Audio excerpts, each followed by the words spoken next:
nagpa-interview sa aming team. Si Claire, kasalukuyang nagpapagaling sa kanilang bahay dito sa Maguindanao del Norte. Dito na po ako nag-stay, ma'am. Dito na po yung tinutulugan ko. Ito po yung mga gamot na itinitake ko. Tandang-tanda pa raw niya ang pangyayari noong madaling araw na yon. Wala na po akong nararamdaman. Hindi ko po alam kung patay na ako kasi ang ramdam ko tulog na ako.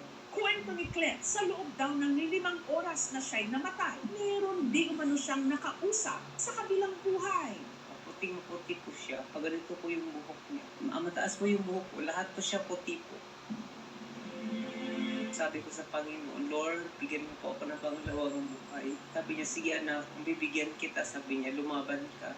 Pero pa daw akong dapat gawin dito sa mundo. Iinganyo ko na yung mga tao na magbalik loob sa Kanya. Pinakita niya sa akin yung kung ano ang ganap sa langit o ano ang impyerno. Sabi niya sa akin, panalo ka na anak.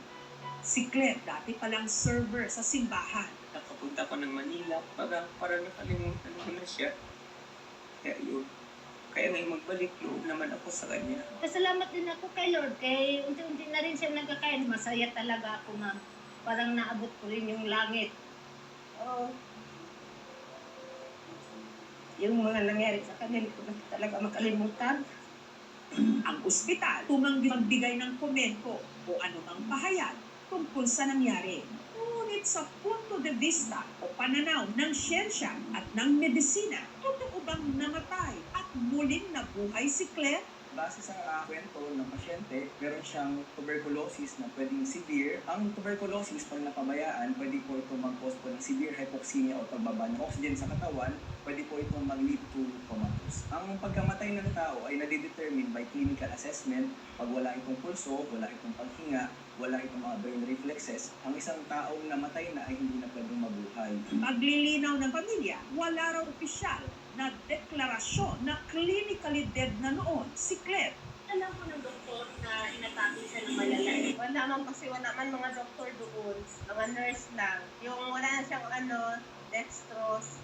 Punta ako, sabi na puntahan lang nila. So, yung nangyari sa anak ko, totoo talaga yun. O, hindi gawa-gawa lang. Hindi binitiro ang sinasabing kamatayan. Ang tuberculosis ay isang bakterya na sanhi ng Mycobacterium tuberculosis. Ito ay nakukuha sa pamamagitan po ng droplets or via airborne sa isang tao na may sakit din na TB. Ang mga simptomas ng tuberculosis ay ubo na 2 linggo, pagbaba ng timbang, lagnat, at minsan pagduduran ng dugo pag severe na ang sakit. Hindi po dapat ito katakutan. Pwedeng makuha ang mga gamot sa mga health center ng bawat barangay. Usually, 6 months ang gamutan nito. Ang turo ng simbahan dito, when a person dies, base sa pagtataya o pagtuturo ni St. Thomas Aquinas, doon lamang niya makikita ng buong Diyos. If it is a life and death situation, mahalaga na ipagdasal talaga natin kung sino man yung pasyente at ibigay sa kanya ng Diyos unang-una yung kagalingan. We pray also for the forgiveness of his sins.